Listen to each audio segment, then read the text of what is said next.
باللہ من الشیطان الرجیم بسم اللہ الرحمن الرحیم الحمد للہ رب العالمین وصلی اللہ علی محمد وآلہ الطاہرین.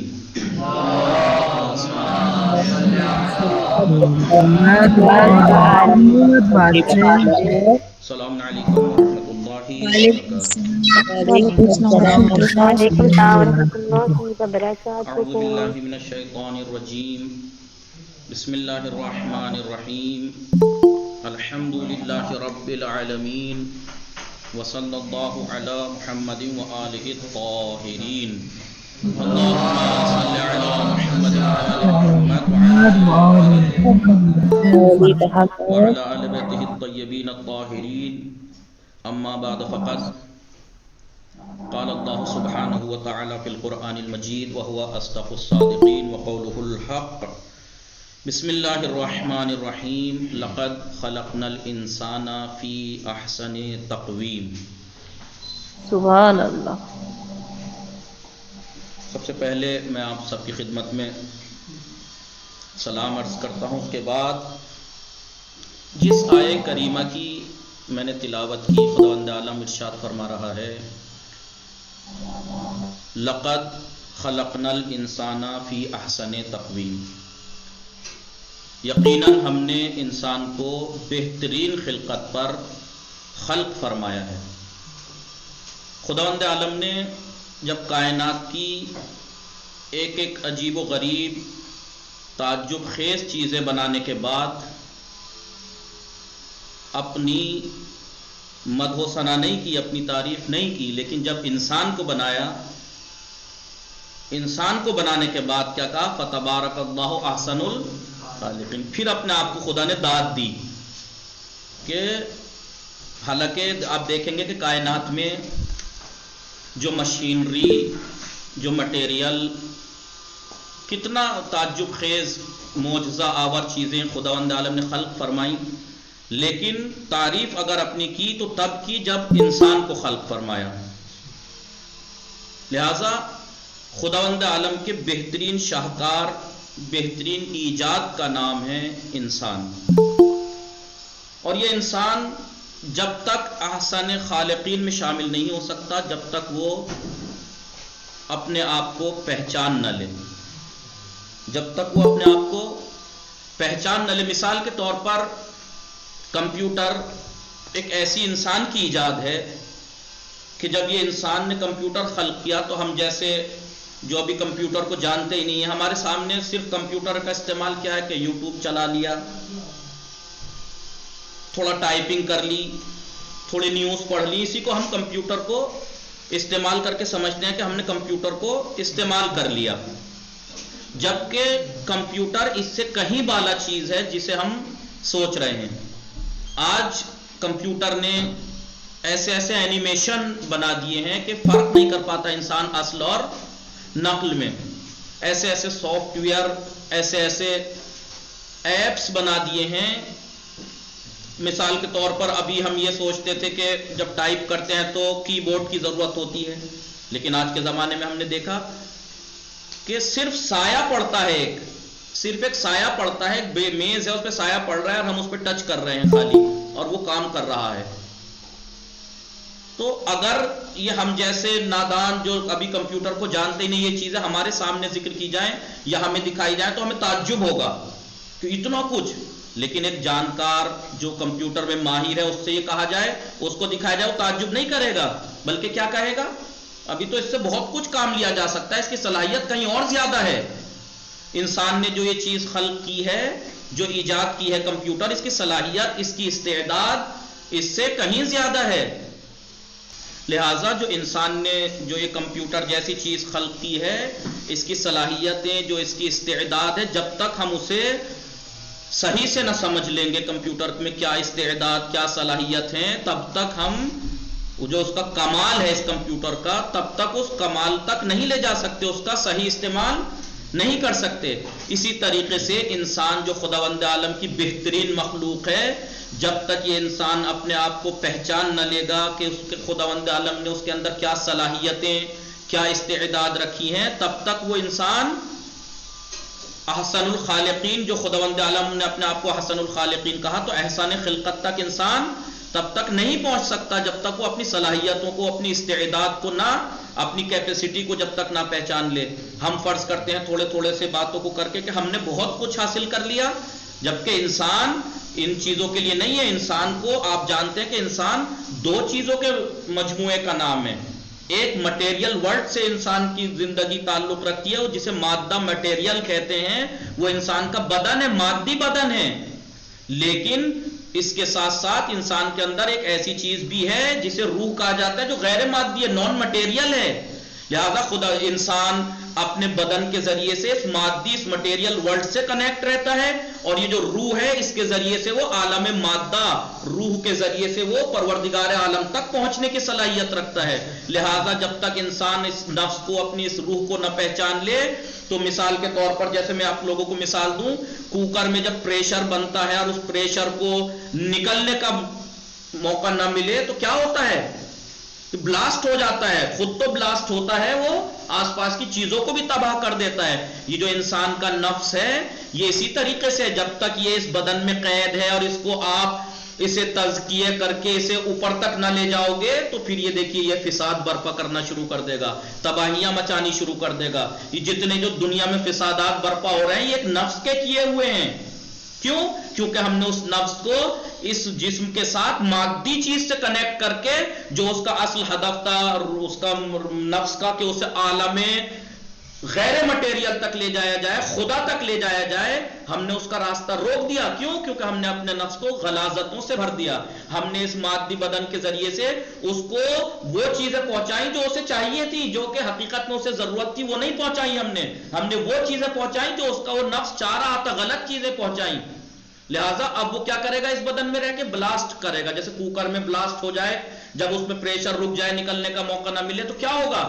وہ بلاسٹ ہوگا۔ اسی طریقے سے انسان کا جو نفس ہے، اگر یہ انسان کا نفس عالم مادہ ہی سے کنیکٹ ہو کے رہ جائے اور عالم تجرد اور نان مٹیریل جو کہ خداوند عالم ہے، ملائکہ ہیں، فرشتے، جب تک وہاں تک نہ پہنچانے کی کوشش کرے تو پھر یہ انسان قتل و غارت مچا دیتا ہے، زمین میں فساد برپا کر دیتا ہے۔ یہ دنیا میں جتنے فساد برپا ہوئے یہ نفس کے ہیں، یہ نفس کے کیے ہوئے ہوتے ہیں۔ لہٰذا اگر اسی طریقے سے آپ نے دیکھا بھی ہوگا کہ معصومین کیا کہتے ہیں؟ من عرف نفسا فقد عرف ربا، جس انسان نے اپنے نفس کو، حقیقت کو پہچان لیا، اس نے اپنے رب کو پہچان لیا۔ لہٰذا جب ہمیں اپنے انسان کے اندر ایک چیز ہوتی ہے روح، کیونکہ یہ بات ثابت ہو چکی ہے، جب ہم کہتے ہیں میری کتاب، میرا قلم، میرا گھر، تو گھر الگ چیز ہے، میں الگ چیز ہوں۔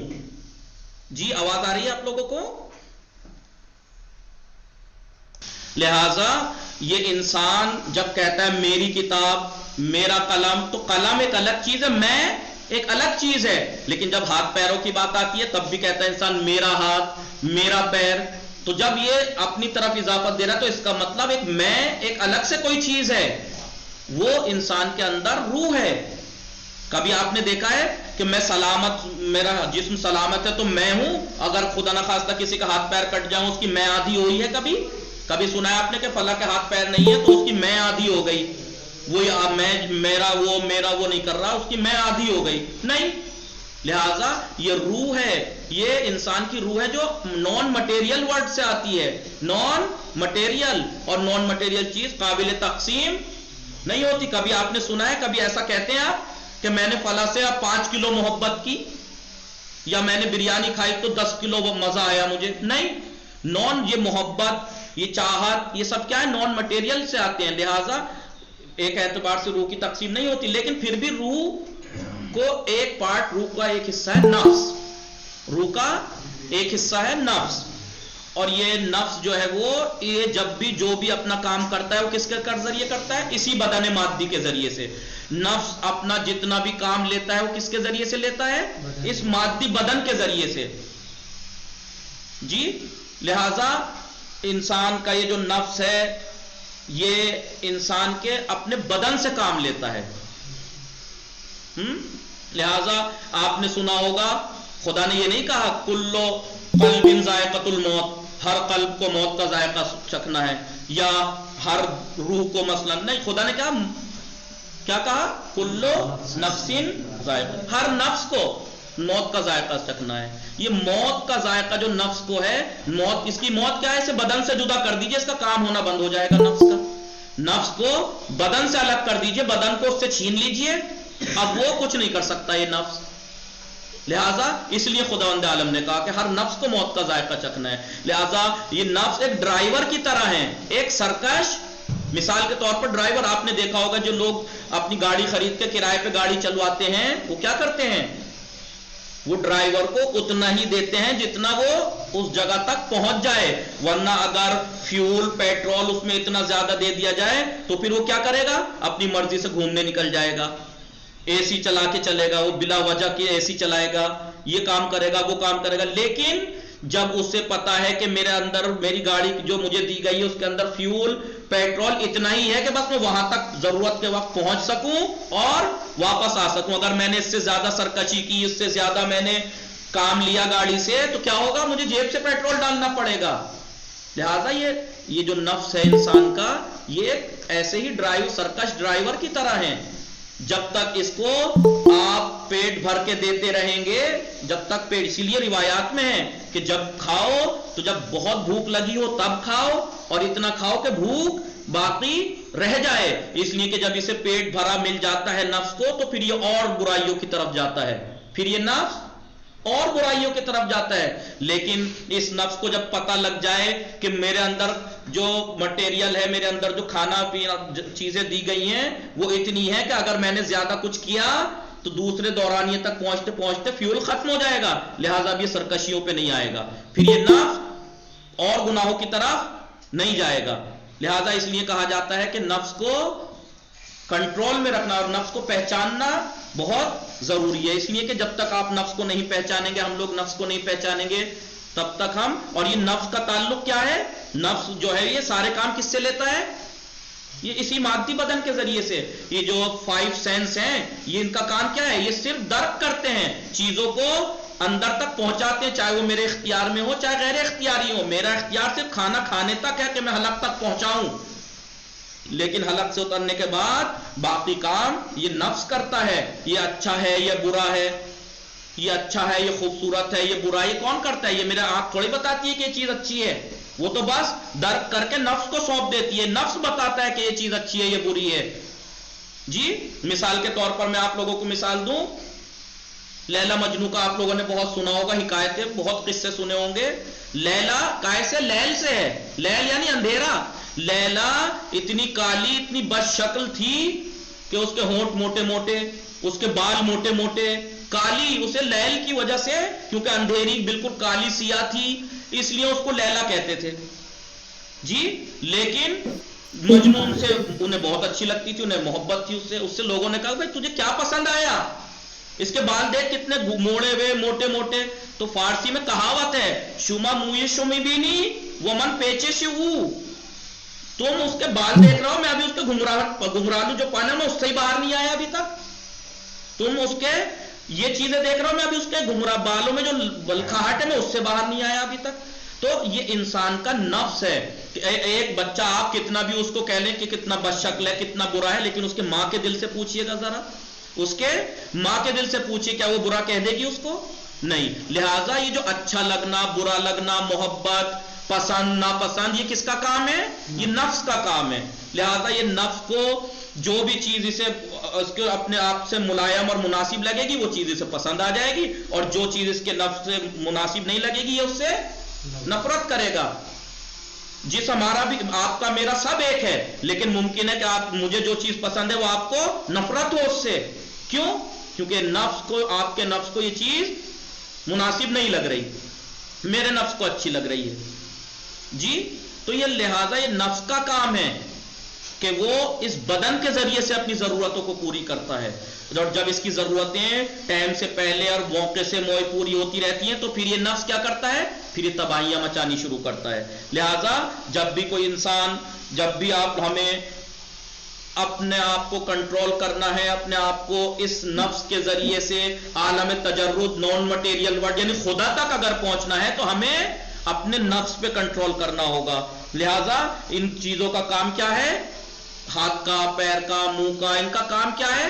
صرف ان کو پہنچانا، اس کا پہنچانا، باقی کام یہ نفس کرتا ہے. لہذا نفس ہی ہے کہ جو انسان کو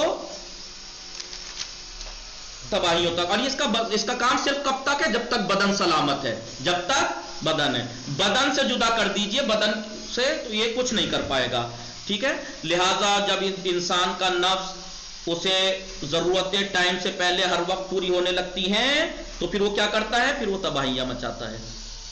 اور نفس اگر جو پہچاننے کا طریقہ، اور ہاں ایک چیز اور ہے، جو کچھ چیزیں ہیں جو نفس کو پہچاننے سے روکتی ہیں، یہ غرور، یہ تکبر، یہ گھمنڈ، یہ وہ چیزیں ہیں جو انسان کو معرفت نفس سے، یا وہ انسان جس نے اپنے آپ کو دنیا میں دنیاوی چیزوں میں اتنا مشغول کر لیا ہے، اب اس کا نفس وہ اسے پہچاننے سے روکے گا، پہچاننے سے روکے گا. اس پہ ٹائم نہیں ہے، اسے فرق نہیں پڑتا میری نماز قضا ہو گئی، اسے فرق نہیں پڑتا کہ میرے سے یہ گناہ ہو گیا. کیوں؟ کیونکہ اس نے اپنے آپ کو اس دنیا سے کانٹیکٹ میں لے آیا ہے، اور اپنے آپ کا جو مقصد اور ہدف تھا اسے یہی سمجھ لیا، دنیا ہی کو سب اپنا ہدف سمجھ لیا. لہذا اب یہ انسان جو اس کا نفس ہے، نفس کا کیا تھا؟ نفس کو تو اوپر جانا چاہیے تھا نا، لیکن ہم نے اسے یہاں سے کانٹیکٹ کر دیا، یہاں سے لگا دیا اسے. اب کیا کرے گا؟ نفس کو جب اسے نکلنے کا، اوپر جانے کا موقع نہیں ملے گا، ہم نے اسے یہاں گھیر دیا، تو اب یہ نفس تباہیاں مچائے گا، اب یہ نفس تباہیاں مچائے گا. لہذا اس نفس کو بھوکا رکھ کر، یا ہر وہ چیز جو انسان کے نفس کو خدا سے روک دے، اس سے ہٹ جانا چاہیے، اس سے ہٹ جانا چاہیے. امام جعفر صادق علیہ السلام کے پاس ایک شخص آیا، ایک شخص آنے کے بعد کہا مولا کہ مجھے کسی کام کے سلسلے میں استخارہ کرانا ہے. استخارہ کرایا، استخارہ منع آ گیا. مولا نے کہا کہ استخارہ منع ہے، برا ہے، انجام نہ دیجیے. یہ شخص چپ چاپ چلا گیا. اب اس کے دوست آئے اس کے پاس، کہا کہ بھئی شام کے اندر، شام میں فلاں چیز بڑی زبردست بک رہی ہے، بہت اچھی بزنس ہوگا. تو اس نے کہا کہ ہاں میں نے مولا سے پاس گیا تھا، استخارہ کرایا، لیکن منع آیا. تو اس نے کہا کہ پہلے آپ بتا دیتے انہیں کہ میں اس سلسلے میں جا رہا ہوں، وہاں پہ اس کا کاروبار اچھا ہے، تو بات کچھ اور ہوتی. لہٰذا یہ شخص ان لوگوں کی باتوں میں آیا اور ان کے ساتھ نکل گیا تجارت پہ اتفاق سے. وہاں پہنچ کر بڑا فائدہ ہوا، بڑا نفع ہوا، تجارت میں بڑی ترقی ہوئی. جی اب یہ جب پلٹ کے آیا، اب یہ شک میں ہے کہ میں نے مولا سے کہا تھا استخارہ تو بڑا عجیب و غریب منع آیا تھا، جبکہ میں دیکھ رہا ہوں کہ اتنا فائدہ ہوا، اتنا نفع ہوا، اتنا نقصان ہوا.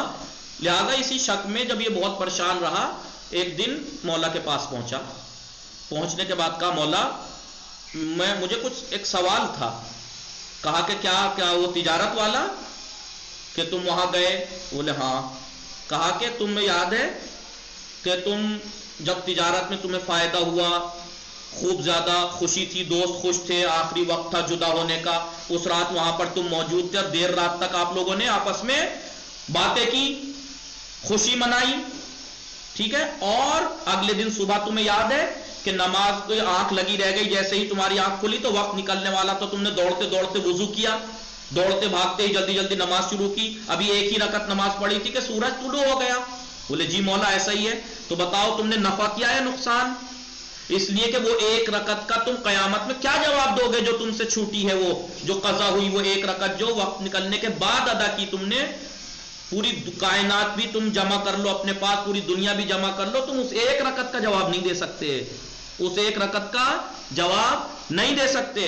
لہذا یہ نفس بعض ٹائم ہمارا ہے کہ جو ظاہری چیزوں کو دیکھ کے خوش ہو جاتا ہے، لیکن ہمیں یہ نہیں پتا کہ ہم سے نماز چھوٹ گئی، ہم نے کیا گناہ کر دیا. پھر چھٹے امام نے کیا فرمایا؟ زید بن عامر کا واقعہ سنایا. آپ لوگوں نے سنا ہوگا کہ رسول کے پاس آیا، بہت غریب تھے، بہت غریب تھے. آنے کے بعد رسول سے کہا یا رسول اللہ کچھ تھوڑا سا آپ ہدیہ یا تحفہ کچھ پیسے دے دیجئے تو میں تجارت کر لوں گا، میں تجارت کر لوں گا. تو رسول نے کہا کہ ٹھیک ہے تم دعا کرو شاید خدا تمہارے لیے کوئی راستہ نکالے. رسول نے انہیں واپس بھیج دیا، یعنی ایک طرح سے کہ ٹال دیا، انہیں ٹال کے بھیج دیا، کیونکہ غریب تھے لیکن رسول کے بہت چاہنے والے، ہر وقت جب ہر وقت کی نماز رسول کے پیچھے پڑھنے والا، رسول کے پاس اٹھنے بیٹھنے والا، ٹائم دینے والا. رسول نے کہا ٹھیک ہے دعا کرو، انشاءاللہ اللہ کچھ کرے گا. پھر کچھ دن بعد یہ شخص آیا کہ یار یہی سوال کیا، یا رسول اللہ کچھ دے دیتے تو میں کچھ کر لیتا، بڑی حالات خراب ہیں، کیا کروں میں؟ ایسے ہی جب کچھ وقت گزر گیا کئی بار تو رسول نے اسے، نبی نے کچھ پیسے دیے.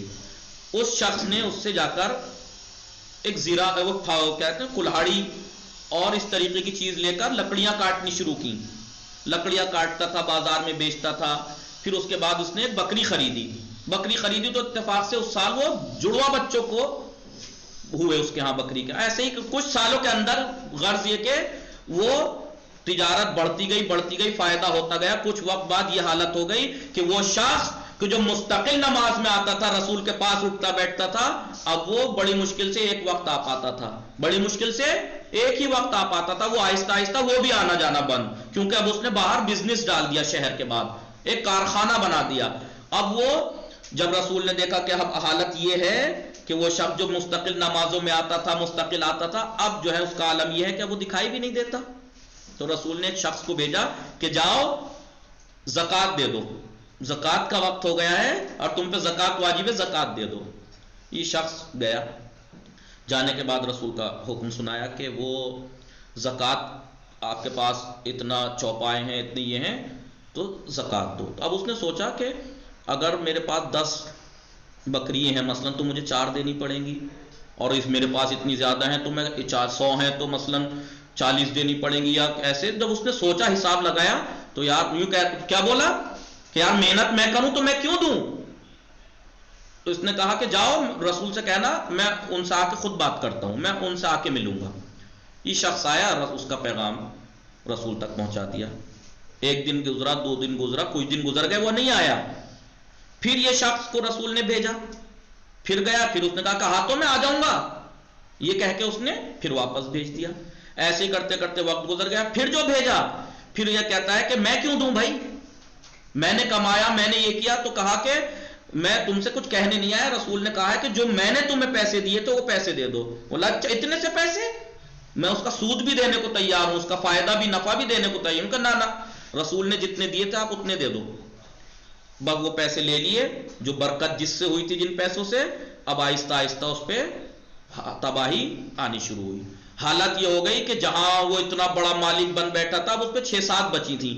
فوراً سمجھ گیا جب یہ حالت آ گئی کہ ماجرا کیا ہے، فوراً آیا رسول کے آ کے پیروں میں گر گیا. تو کہنے کا مقصد یہ ہے کہ جب امام نے چھٹے امام نے یہ واقعہ سنایا، تو اس لیے کہ وہ چیزیں تمہیں جو یاد خدا سے، جو تمہیں تمہارے واجبات سے روک دیں، تو چاہے وہ کتنی قیمتی ہو دنیاوی اعتبار سے، انہیں ترک کر دینا چاہیے. ترک، چاہے اس میں ظاہری کتنا بھی نفع ہو، دل کتنا بھی خوش ہو رہا ہو کہ میں تو اتنا ہے اور اتنا ہے اور اتنا ہے، وہ اتنا کس کام کا کہ جو ایک واجب چھوٹ کے حاصل ہو. وہ ایک اس واجب کا جو ہم نے چھوڑا ہے، اس کا جواب قیامت میں ہم کیا دیں گے؟ دنیا بھر کا مال و دولت بھی اگر ہم نے جمع کر لی ہے تو اس ایک رکعت کا جو چھوٹی ہے اس کا جواب نہیں دے سکتے. تو ہم کتنے دن بھر میں اپنی عمر میں کتنے واجبات ٹائم پہ ادا کرتے ہیں، کتنے واجبات کو ہم پورا کرتے ہیں. لہٰذا یہ نفس انسان کا ہے، جب تک اس انسان اپنے نفس کو نہیں پہچانے گا، یہ نفس تباہیاں مچاتا رہے گا. اسی لیے آپ نے دیکھا ہوگا سب سے پہلا مرحلہ آتا ہے تزکیے کا، نفس کے تزکیے کا. جب تک ہم اپنے نفس کو غلاظتوں سے، ناپاکیوں سے پاک نہ کر لیں گے، تزکیہ نہ کر لیں گے، تب تک ہم اس کے اندر اس کی تربیت نہیں کر سکتے. اس لیے پہلا مرحلہ تربیت کا نہیں، پہلے تزکیے کا آتا ہے. تزکیے کے بعد آتا ہے تربیت اور تطہیر کا مرحلہ.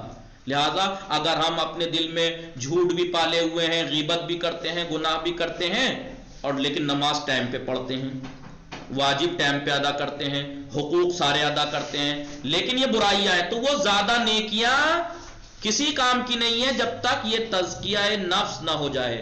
جب تک، اور یہ تزکیہ نفس کب ہوگا؟ جب ہم اپنے نفس کی حقیقت کو پہچانیں گے کہ ہمارا نفس، ہماری استعداد، ہماری صلاحیتیں کتنی ہیں، ہماری صلاحیتیں کتنی ہیں. جب تک ہم ان صلاحیتوں کو نہ پہچان لیں کہ ہمارا نفس اس محدود بدن میں رہ کر یہاں سے تعلق نہیں رکھتا ہے، یہ اس کا تعلق غیر مٹیریل ورلڈ، مجرد عالم تجرد، غیر مادی جہان سے ہے اس کا تعلق. اس لیے کہ آپ نے دیکھا ہوگا کہ خود لوگ کہتے ہیں کہ ماں خدا عالم تجرد میں ہے نا، خدا نان مٹیریل ہے، فرشتے نان مٹیریل، تو پھر یہ انسان جب مادی ہے تو یہ خدا تک پہنچ کیسے سکتا ہے؟ یہ اس نفس کے ذریعے سے پہنچتا ہے انسان، کیونکہ انسان اس بدن کے ذریعے جو مادی ہے اس دنیا سے کانٹیکٹ میں ہے، اس نفس اس روح کے ذریعے سے اوپر سے کانٹیکٹ میں ہے، لہذا اگر یہ کانٹیکٹ جب تک ہم نہ کر لیں گے تب تک انسان اپنی صلاحیتوں کے وہ صحیح استعمال نہیں کر سکتا، اور جب تک صحیح صلاحیتیں استعمال نہیں ہوں گی تب تک وہ رضائے خدا کو نہیں پہنچ سکتا، خدا تک نہیں پہنچ سکتا۔ تو یہ جب ہی پہنچے گا کہ جب ہم اپنے نفس کو اس مادی دنیا کی جو یہ ہمارے اندر عشق پیدا ہو گیا ہے، لگاؤ پیدا ہو گیا ہے، جب تک اس لگاؤ کو ختم نہ کر دیں۔ اسی وجہ سے آپ نے روایات میں سنا ہوگا کہ جب انسان موت نزدیک آتی ہے تو وہ انسان جس نے دنیا سے رہا ہے، دنیا سے عشق اور محبت ہو گئی، اس کی موت اتنی ہی سخت ہوتی ہے۔ اگر ہمارا امام حسن علیہ السلام کے بارے میں آپ لوگوں نے سنا ہوگا، ہم نے سنا ہے کہ اپنی زندگی میں کتنی بار آپ نے پورے کا پورے گھر کا سامان راہ خدا میں دے دیا، جی یعنی دنیا سے لگاؤ اتنا ہونا چاہیے جب تک ہے میرے پاس استعمال کر رہا ہوں، چھن جائے تو مجھے غم نہیں ہونا چاہیے، چھن جائے تو مجھے غم نہیں ہونا چاہیے۔ ابھی مثال کے طور پر لوگ کہتے ہیں کہ موت کتنی سخت ہوگی، موت اتنی ہی سخت ہوگی جتنا ہمیں دنیا سے لگاؤ ہے۔ آج ہم اگر موبائل اگر 5 منٹ کے لیے ہم سے چھوٹ جائے تو ہمارا عالم کیا ہوتا ہے؟ کھانا چھوٹ جائے 12 14 گھنٹے ہمیں فرق نہیں پڑتا ہے، موبائل چھوٹ جائے 5 منٹ کے لیے کہیں رکھا ہوا یا نہ استعمال کیا ہو تو ہمارا عالم کیا ہوتا ہے؟ یہ دنیا سے لگاؤ ہے، یہ دنیا سے لگاؤ ہے۔ اب اس انسان کی روح جب قبض ہوگی، اور روح کی سختیوں کے بارے میں آپ لوگوں نے سنا ہے، مولا کائنات علیہ السلام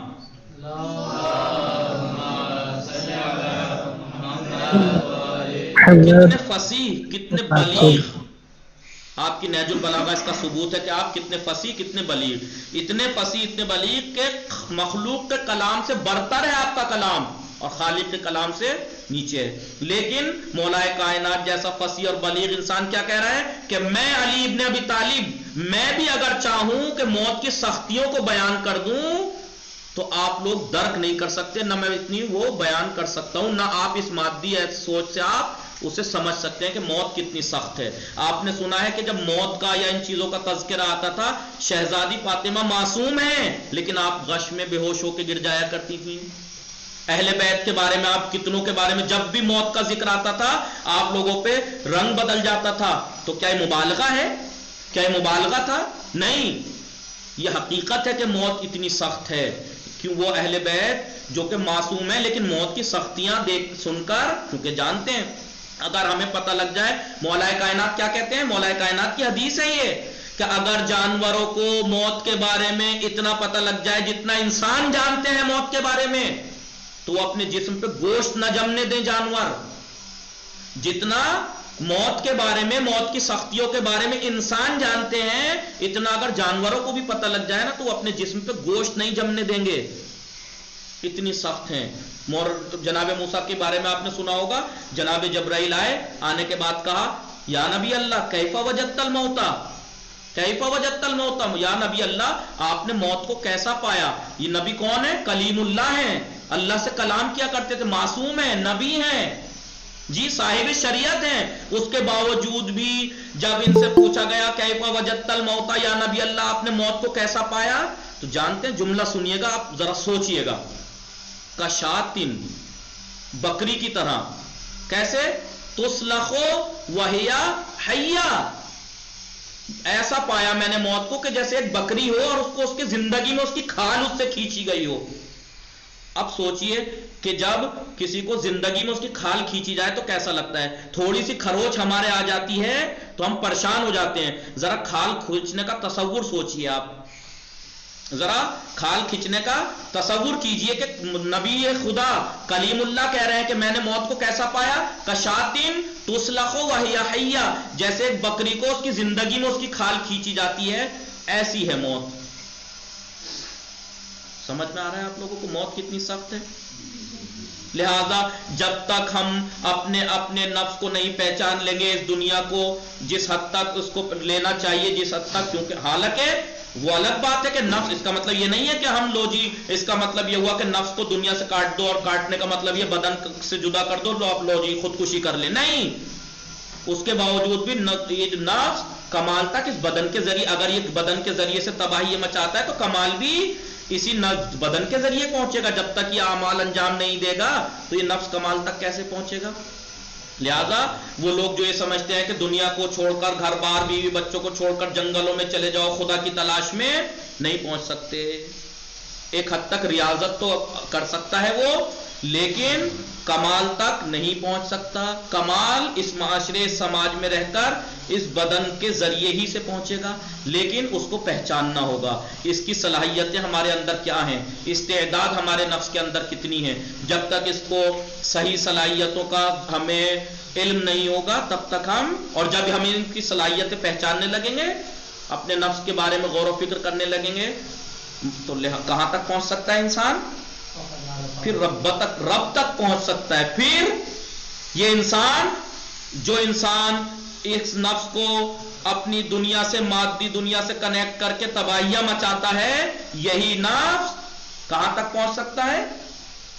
اشرف المخلوقات، فرشتوں سے بالا تر بن سکتا ہے. فرشتوں سے بالا تر، وہ فرشتے جن کا کام صرف عبادت، صرف اطاعت ہے، جن کا جو صرف معصوم ہیں، یہ انسان کے اندر اتنی صلاحیت ہے کہ وہ ان سے بھی اوپر پہنچ سکتا ہے.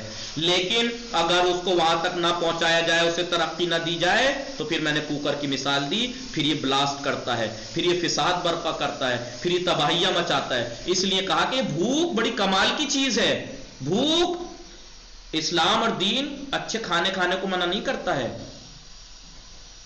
بلکہ کیا کہتا ہے، جب زیادہ بھوک ہو تب کھاؤ، اور اتنی کھاؤ کہ بھوک باقی رہ جائے، ورنہ اس نفس کو جب تک آپ بھر کے دیتے رہیں گے تو پھر یہ اور گناہوں کی طرف لے کے جائے گا، پھر یہ اور گناہوں کی طرف. لہذا جو انسان اپنے نفس کو پہچانتا ہے، پھر اس کے بعد اس کے اندر کیا آتی ہے؟ خشیت الہی آتی ہے، اللہ کا خوف. جو جیسے جیسے انسان اپنے نفس کو پہچانتا چلا جاتا ہے، اس کے اندر خوف خدا آنے لگتا ہے. جب خوف خدا آتا ہے تو پھر دنیا کو وہ اتنا ہی استعمال کرتا ہے جتنا اس کو وہ اس کے کمال تک پہنچنے میں کام آ سکے. اس بدن سے اتنا ہی کام، جو میرے اس بدن کے، یہ دنیا بدن کے میرے اتنا کام آ سکے کہ میں اس بدن کے ذریعے سے اپنے رب تک پہنچ سکوں. لہذا اس لیے کہتے ہیں من عرف نفسا فقد عرف ربا. جس نے اپنے نفس کو پہچان لیا وہ اپنے رب کو پہچان لیتا ہے. وہ اپنے رب کو اپنی، جب تک ہم، جیسے میں نے مثال دی کمپیوٹر کی جو استعداد ہے، اس کی صلاحیت ہے، جب تک ہم اس کو نہ پہچان لیں گے تب تک اس کا صحیح استعمال نہیں سمجھ پائیں گے کہ اس کی استعداد کیا ہے، صلاحیت کیا ہے. اسی طریقے سے انسان کا نفس ہے کہ جب تک ہم اس کو نہ پہچان لیں گے کہ یہ ہمارے لیے کیا چیز نقصان دہ ہے، کیا چیز مفید ہے، تب تک ہم اسی دنیاوی میں محدود دنیا میں گھر کے رہ جائیں گے. اور یہ دنیا اتنی ہی محدود ہے اس جہان کے لیے، آخرت والے جہان کے لیے، جتنی ایک بچہ جو کہ ماں کے پیٹ میں ہے، وہ اپنی ماں کے پیٹ کو پوری دنیا سمجھتا ہے، سب کچھ اپنے ماں کے پیٹ کو سمجھتا ہے، اور اس دنیا سے وہ انجان ہوتا ہے کہ یہ دنیا کتنی پھیلی ہوئی دنیا ہے. لیکن جب وہ دنیا میں آتا ہے تو اب وہ روتا ہے، اسے ڈرتا ہے کہ میں کہاں آ گیا. تو ماں کے پیٹ کو ہی سب کچھ سمجھ رہا تھا، اس دنیا سے چھوٹنے سے وہ روتا ہے. لیکن جب وہ اس دنیا میں آتا ہے تب دیکھتا ہے کہ یہ دنیا تو کہیں بڑی ہے، بہت کچھ. یہ دنیا ایسے ہی ہے جیسے ماں کا پیٹ، اس کے بعد کی دنیا لامحدود ہے. لہٰذا ہم جب اس دنیا سے لگاؤ رکھنا شروع کر دیتے ہیں تو ہمیں خوف آتا ہے. پھر اس دنیا کو چھوڑتے ہوئے خوف آتا ہے. پھر ہماری موت کی سختیاں اتنی ہی سخت ہوتی ہیں. لہذا جناب ابراہیم کا ایک واقعہ سنا کے بات کو ختم کروں گا کہ جب جناب ابراہیم سے کہا جناب ملک الموت ایک دفعہ وارد ہوئے، پوچھا جناب ابراہیم نے کہ تم گنہگاروں کی روح کس حالت میں قبض کرتے ہو؟ تو کہا کہ یا نبی اللہ رہنے دیجئے. کہا کہ نہیں میں دیکھنا چاہتا ہوں. کہا ذرا منہ پھیر لیجئے. اس کے بعد ملک الموت ایک ایسے حلیے میں آئے کہ سیاہ چہرہ، عجیب حلیہ، اتنا خوفناک حلیہ کہ جب جناب ابراہیم نے دیکھا تو غش کھا کے بے ہوش ہو کے گر گئے، اور جب ہوش میں آیا تو کہا کہ جو گنہگار لوگ ہیں ان کو اور سزا دینا تو بہت بات کی بات ہے، خالی یہ چہرہ کے ساتھ اگر تم اس کے سامنے آ جاؤ یہی کافی ہے اس کے عذاب کے لیے۔ لہذا اگر ہم اور یہ کیسے ہوگا؟ یہ ایسے ہوگا کہ ہم ایک چیز کو اپنی زندگی میں ہمیشہ کے لیے ڈھال لیں۔ الم یعلم بان اللہ یرا، الم یعلم بان اللہ یرا، کیا تمہیں نہیں معلوم اللہ تمہارا رب تمہیں دیکھ رہا ہے؟ اگر اس چیز کو ہم باور کرا لیں، اسے یقین میں بٹھا لیں کہ میرا رب ہر جگہ دیکھ رہا ہے، تو پھر یہ انسان ایسا کوئی کام نہیں کرے گا۔ مثال کے طور پر ابھی آپ میں سے کتنے لوگ گاڑی چلاتے ہوں گے، گاڑی بھی ہوگی جن پہ نہیں ہے، پروردگار انہیں بھی دے گاڑی۔ جب ہم گاڑی ڈرائیو کرتے ہیں تو ہمارا عالم کیا ہوتا ہے کہ جب ہمیں پتا ہے کہ یہاں سے لے کے 10 کلومیٹر تک کوئی چیک پوسٹ نہیں ہے، کہیں کیمرہ لگا ہوا نہیں ہے، تو کیسا چلاتا ہے پھر وہ اس گاڑی کو؟ لیکن جب پتہ لگتا ہے کہ اب تھوڑی دیر بعد چیک پوسٹ آنے والا ہے، کیمرے سے نگاہ رکھی جا رہی ہے، تب اس کا حالت دیکھیے۔ وہ انسان جو ایک چھوٹی سی گاڑی چلاتے وقت اسے پتا ہے کہ یہاں پر کیمرہ لگا ہے، یہاں پر چیک پوسٹ ہے، بڑا سنبھل کے چلاتا ہے، اور نہیں ملتا تو اسے دیکھتا ہے خالی ہے، تو پھر دیکھیے کتنی اسپیڈ میں چلاتا ہے وہ انسان۔ لہذا وہ انسان جب ایک چھوٹے سے کیمرے کو دیکھ کر سدھر جاتا ہے، تو اگر یہی چیز ہم اپنی زندگی میں ڈھال لیں کہ باہر نہیں اندر تک میرا خدا مجھے دیکھ رہا ہے، تو یہ انسان یہ بہت سے کہتے ہیں کہ بڑا سخت ہے، سخت نہیں ہے۔ کیسے ہم کیمروں کو دیکھ کے صحیح گاڑی چلانی شروع کر دیتے ہیں؟ کیونکہ ہمیں پتا ہے یہاں کیمرہ ہے۔ اسی طریقے سے اگر ہم یہ اپنی بات اپنے نفس، اپنے ذہن، اپنے دماغ میں بٹھا لیں، الم یعلم بان اللہ یرا، کیا تمہیں نہیں معلوم اللہ دیکھ رہا ہے؟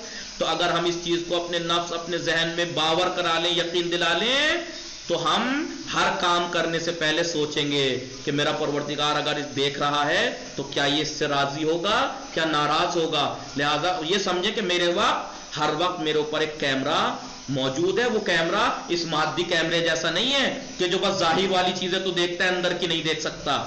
یہ کیمرہ اس خالق ہے، وہ خالق کی نگاہیں ہیں جو انسان کے اندر تک، جو کوئی نہیں دیکھ سکتا، وہ تک دیکھتا ہے۔ لہذا اس چیز کو ہمیں اپنے اندر بٹھا لینا چاہیے، تاکہ ہمیشہ کے لیے یہ اصل ہمارے ذہن میں جب بیٹھ جائے گا، یہ اصول بیٹھ جائے گا، تو پھر ہم کبھی بھی خدا کی معصیت نہیں کریں گے، اور اپنے نفس کو جیسے جیسے تزکیہ کرتے جائیں، اپنے نفس کو پہچانتے جائیں گے، ایسے ایسے اس کا تزکیہ کرتے جائیں گے، اور جیسے جیسے اس کا نفس کا تزکیہ ہوتا جائے گا، پھر یہ نفس ہمیں اوپر اوپر اوپر اوپر فرشتوں کی صفوں سے بھی اوپر لے جائے گا۔ اور کہاں تک لے جائے گا؟ یہ وہاں تک لے جائے گا جہاں فرشتے بھی نہیں پہنچ سکتے، اس لیے کہ یہ اشرف المخلوقات اس لیے ہیں۔ جب یہ انسان اپنے نفس کو پہچان کر اس کو ترقی دیتا ہے، اس کا تزکیہ کرتا ہے، تو یہ کہاں تک پہنچ جاتا ہے؟ یہ فرشتوں سے بھی اوپر پہنچ جاتا ہے۔ لیکن اگر یہ پستیوں کی طرف جب جانا شروع ہوتا ہے تو کیا ہوتا ہے؟ اولئک کالانعام بل ہم اضل، یہ پھر چوپا ہے، بلکہ اس سے بھی بدتر ہو جاتا ہے۔ یہ تباہی جو مچاتا ہے نفس مچاتا ہے۔ لہذا یہ بھوک بہت اہم چیز ہے، اس کو اتنا دیجئے کہ یہ سرکشی پہ نہ اترے۔ جی جیسے میں نے ڈرائیور کی مثال دی، اگر اسے پتا ہے کہ فیول پورا ہے اور میں کچھ بھی کر سکتا ہوں تو یہ کچھ بھی کرے گا، لیکن جب اسے پتا ہے کہ فیول اور میرے اندر اتنا ہی ہے کہ اگلے دورانیے تک اگر میں نے کچھ کیا تو یہ ختم ہو جائے گا، تو کیا کرے گا؟ پھر یہ اپنے کنٹرول میں رہے گا، اور گناہوں کی طرف نہیں جائے گا۔ اسی کے ساتھ میں اپنی بات کو تمام کرتا ہوں۔ خداوند عالم سے دعا کروں، پروردگارا ہمارے نفس کی جو صلاحیتیں، جو استعداد ہیں، اس کو پہچاننے کی ہمیں توفیق عطا فرمائے، اور ہمیں اپنے نفس کو پہچاننے کے ساتھ اپنے آپ کو تزکیہ، اس کے بعد تربیت، اس کے بعد تطہیر کے مرحلے تک پہنچنے کی توفیق عطا فرمائے۔ وصلی اللہ علی محمد وآلہ الطاہرین۔